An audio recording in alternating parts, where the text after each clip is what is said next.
E la donna che faceva in paese? In domo, ite a chi a fare. Ne aveva tante da fare. Andava al mulino a macinare il grano, poi nel campo, Nell'orto? nell'orto, soprattutto Prima è nell'orto. che sai di purgare. E poi la donna faceva il pane, no? Sì, però prima della molitura bisognava pulire il grano, poi faceva il pane. Certo. La cottura del pane era lunga. Tra una lievitazione e l'altra si introduceva nel forno l'orzo quando il forno era appena tiepido. Intanto era pronta l'altra infornata e così si andava avanti.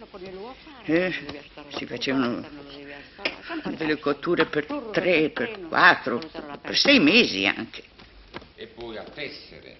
E poi a tessere? A tessere, a filare, a fare calze di lana. Tutti imparavano, tutti. Anche nella scamisa scuola, tutte le specie del lavoro l'ho fatto.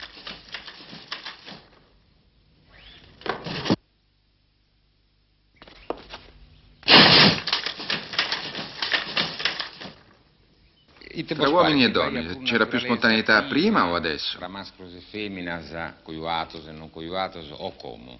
Beh, è come confrontare il giorno con la notte. A come, sa lì chi sa notte. In che senso? È un'estate. Nel senso dell'onestà, non era come adesso. Paragone del cuore. Ma che cos'è l'onestà? È che la donna deve rimanere al proprio posto. Noi non osavamo fare certe cose come adesso, nella piazza, nel corso, in pubblico, dappertutto. E cosa fanno? Lo sanno loro quello che fanno. Fanno quello che vogliono.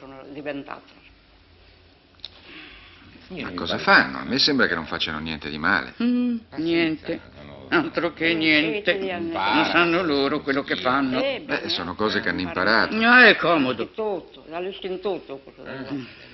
Perché non è bene fare quello che fanno? Perché siamo arrivati al punto in cui siamo oggi. Ecco perché.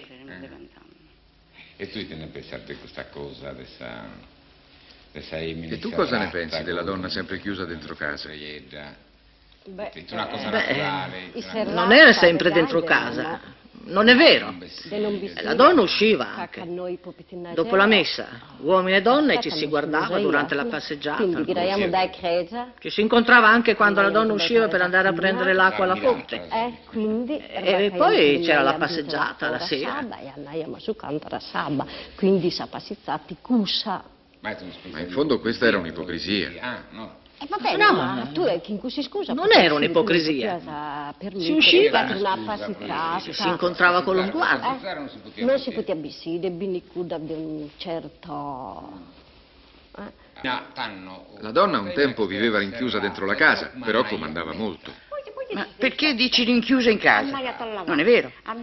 Usciva spessissimo. Andava alla fonte, al mulino, in chiesa, a fare la spesa. Quindi non era rinchiusa come dici tu. Beh, non rinchiusa, diciamo riservata. Riservata, sì.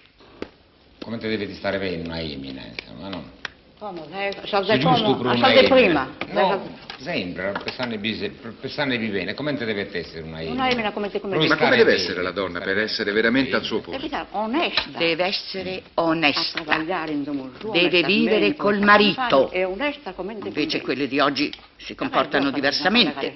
Prendono un ragazzo, lo lasciano, ne prendono un altro ancora. La donna oggi non pensa soltanto al matrimonio.